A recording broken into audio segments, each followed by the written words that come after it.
Let me show you how you think. And then this is why we can't solve no world problems, because we don't think. You ever see that Ajax commercial? Say, buy Ajax, keep the rust out the entire house, and you rush out and buy some Ajax, and it gets the rust out the entire house, but you better not leave that Ajax can on that kitchen sink overnight. When you pick it up there, that round circle rusty spot there. You don't think. If you ever wake up one day and start thinking, it's going to be a lot of people in trouble. Do you realize out of your tax money they spend millions and millions of dollars each year for civil defense buildings, and do you know they closed on weekends?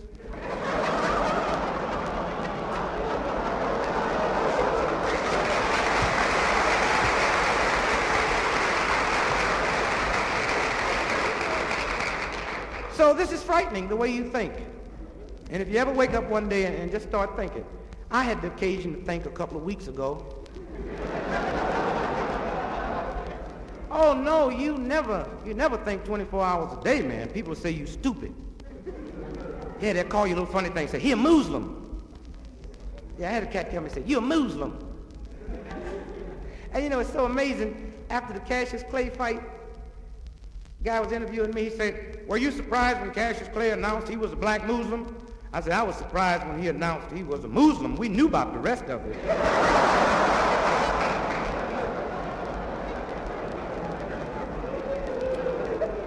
But you know, I couldn't understand why so many people were afraid of the Muslims. Every time I pick up the white newspapers, they talked about the Muslims. And there's not one Negro in America that know more Negroes than I know. I go from one end of the country to the other sometime in a day and a half. And I've never met a Negro today and come back and he say he's a black Muslim. So I wondered, why do people build the Muslims up to be so strong? So I decided to find out. I gave myself the Muslim test. No, you know, Muslims are not allowed to eat pork.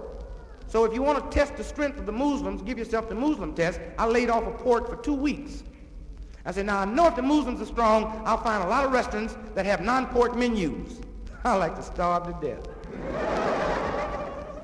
Go in a restaurant one morning and try to order something without pork, eggs and what? So I still couldn't convince myself, because every time I read the newspapers, it said the Muslims this, the Muslims that. And then one day it dawned on me why everyone in America is so afraid of the Muslims. Because you can't recognize one. What do a Muslim look like? Is it the maid? Is it the cook? Is it the babysitter?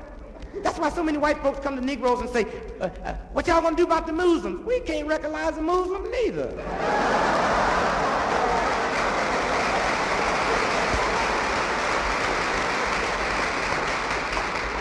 So now when people come to me and ask me about the Muslims, I tell them that when you couldn't recognize the communists in America, you never came to a Negro. You went to the FBI and the CIA. So now if you're worried about the Muslims, go to the FBI and the CIA and let them join the Muslims. Of course, they have to be colored.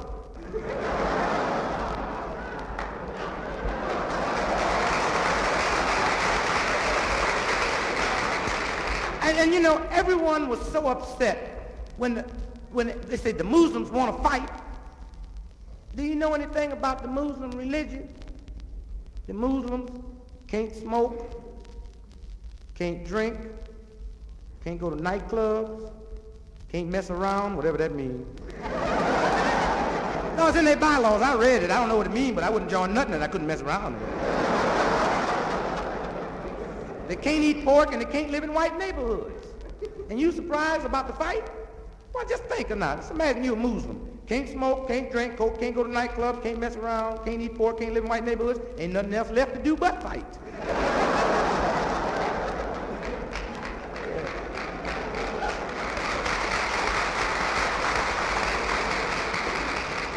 Yeah, I wonder what the Muslims give up for Lent.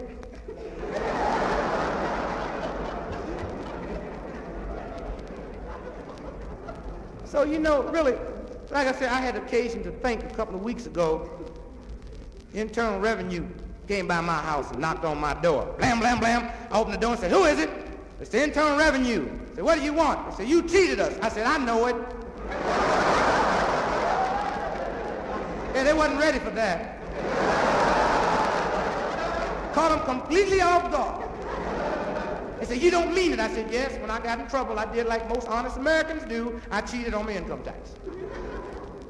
And you see, they were in a very embarrassing position because they've been trailing me and following me and checking up on my income tax for 4 years. And this one guy alone has spent $40,000 on his expense account watching me. And when I say I cheated you and admit it, that makes him trouble with the downtown office because he spent $40,000 and it lead them to believe downtown that had he asked me the first year, I would have told him.